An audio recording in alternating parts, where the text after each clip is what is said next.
एक संतोषी माता की कथा प्रारंभ। एक बुढ़िया थी, उसके 7 बेटे थे। 6 कमाने वाले थे और एक निठल्ला था। बुढ़िया माँ 6 पुत्रों को रसोई बनाती, भोजन कराती और पीछे जो कुछ बचता था वह 7वें को दे देती थी। परंतु वह भोला भाला मन में कुछ विचार न करता था। कुछ विचार न रखता था। एक दिन वह अपनी बहू से बोला, देख मेरी माँ का मुझ पर कितना प्रेम है। वह बोली, क्यों नहीं, सबका झूठा बच्चा जो तुमको खिलाती है। वह बोला, ऐसा भी कभी हो सकता है।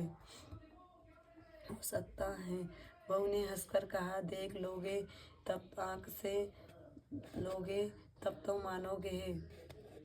कुछ दिन बाद त्योहार आया। घर में नए प्रकार के भोजन और चूरमे के लड्डू बने।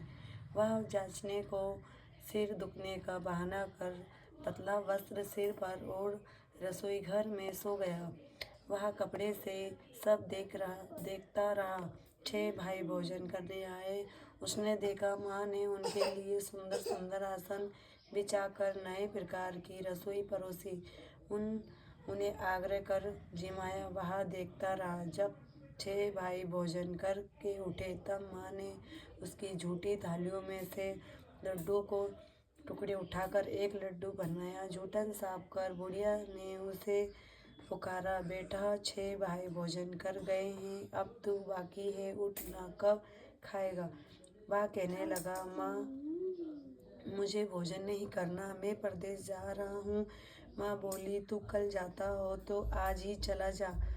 वह बोला, हाँ माँ, आज ही परदेश जा रहा हूँ। यह कहकर घर से निकल गया। चलते समय पत्नी की याद आई। वह गौशाला में कंडे थाप रही थी। वह जाकर बोला, हम जावे परदेश को आवे कुछ काल, तुम रहियो संतोष में धर्म अपनो पाल। स्त्री बोली, जाओ पिया आनंद से हमारो सोच हटाए, राम भरोसे हम रहे, ईश्वर तुम्हारो साय।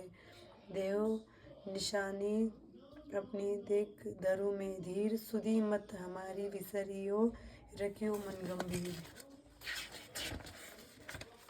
वह बोला, मेरे पास कुछ नहीं है, अंगूठी है सो ले लो और अपनी कुछ निशानी मुझे भी दे दो। वह बोली, मेरे पास क्या है, गोबर भरा हाथ। यह कहकर आप उसकी पीठ पर गोबर का हाथ की थाप लगा दी। वह चल दिया। चलते चलते दूर देश में पहुंचा। वह साहूकार की दुकान थी। वह जाकर कहने लगा, भाई मुझे नौकरी पर रख लो। व्यापारी को जरूरत थी, बोला, रह जाओ। लड़के ने पूछा, तनख्वाह क्या दोगे।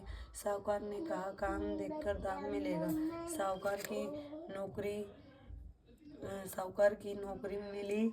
वह 7:30 से रात्रि 8 बजे तक नौकरी बजाने लगा। थोड़े ही दिन में दुकान का लेन देन, हिसाब किताब, आग्रह कर माल बेचना सारा काम करने लगा। साहूकार के 7-8 नौकर थे। सब चक्कर